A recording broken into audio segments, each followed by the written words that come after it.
like to do to get started is take a fishing cable.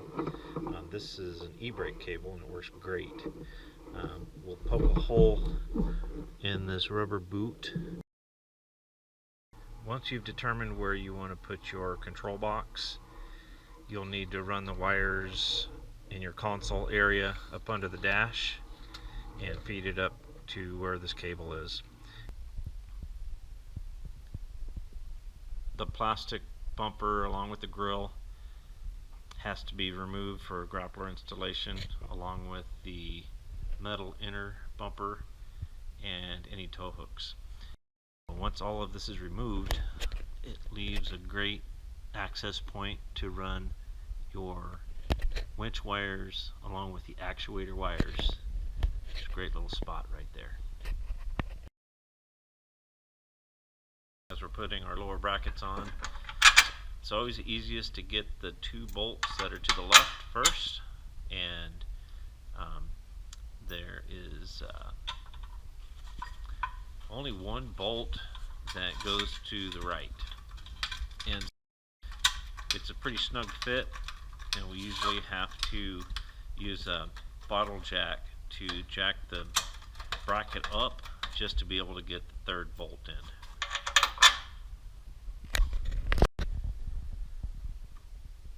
The lower bracket bolts are going to get torqued to 60 foot-pounds, and these have threaded nuts welded on the inside, and they go to the outside, so there will be a left and a right lower bracket. This inner bumper is mounted with 3 bolts on each side, and so it'd be nice to have 2 people doing this job. We're going to utilize the top bolt that's going to hold the upper bracket.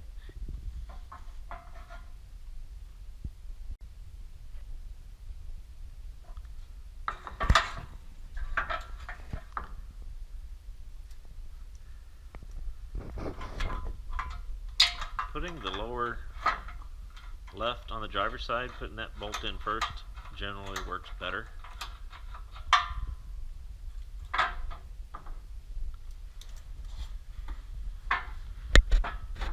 And on the passenger side, doing the inside lower bolt.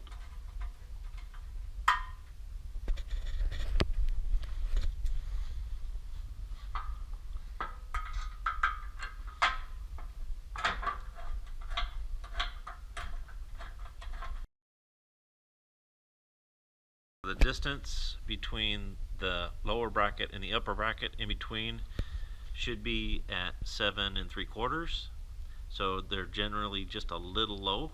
These upper brackets are typically just a little bit low, so we have to bend them up.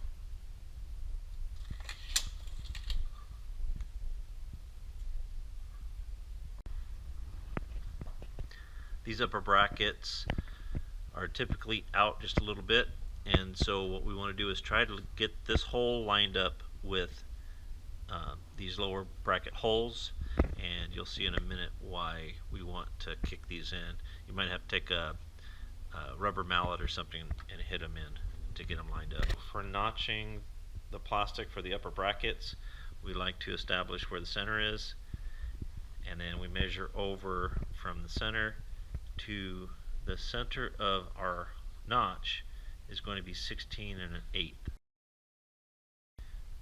It's going to be a 16th of an eighth over, and also from this bend in this first bend in the plastic, it's going to be 1 inch from there to the center of the hole. And as you can see, we're going to be 2 inches wide by 1/2 inch high, and we use a straight blade knife to cut those. It's important to get a bar clamp down here below the brackets and tighten it so that the outside to outside is about 35 1/8 inches. That way the grappler will slide on easier. And also you're going to need to notch this lower plastic.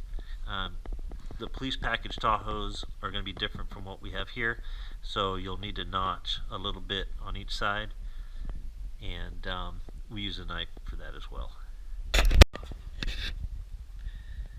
So before sliding the grappler all the way on, and by the way, the upper bracket goes on top of what we call the mid plane here. It's best to get that yellow wire, the winch wire, on the back stud.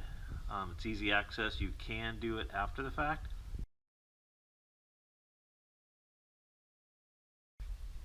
Once the two bolts are on each side, get them started but not tight.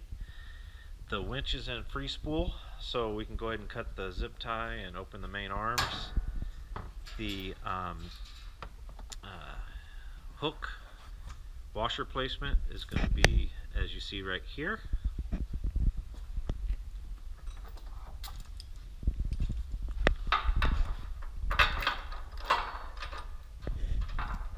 And so we go in that orientation.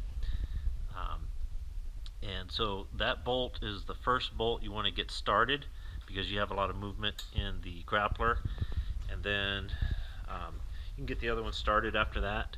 We're going to leave these upper brackets, the bolts, off for now. There's a bolt holding this ratchet in place. It's snug, so you'll need to loosen that up to be able to maneuver these bolts, the two bolts over on this side. Okay, and earlier we made sure that the upper brackets were in a little bit, and so what we can do is take a little clamp and just slowly pull it so that the holes line up, and then we can go ahead and get the bolts in there. All of these bolts are going to be at 60 foot-pounds torqued, and except for this hook bolt, it's a grade 8 and it will be at 80.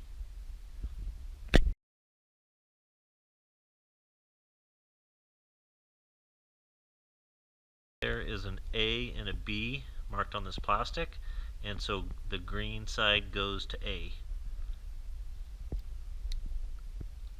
And then you want to make sure that they click. Right now the winch is in free spool, so we have to lock it.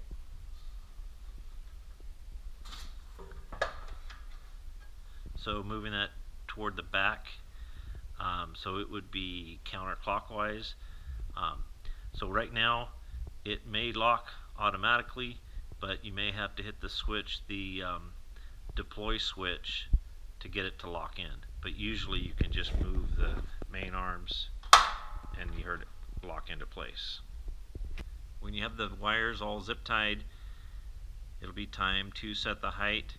Now I would put a pad under these arms on each side because they're going to be set low, and just to prevent the main arms from getting scratched up. There's going to be a supplemental video that shows adjusting the height.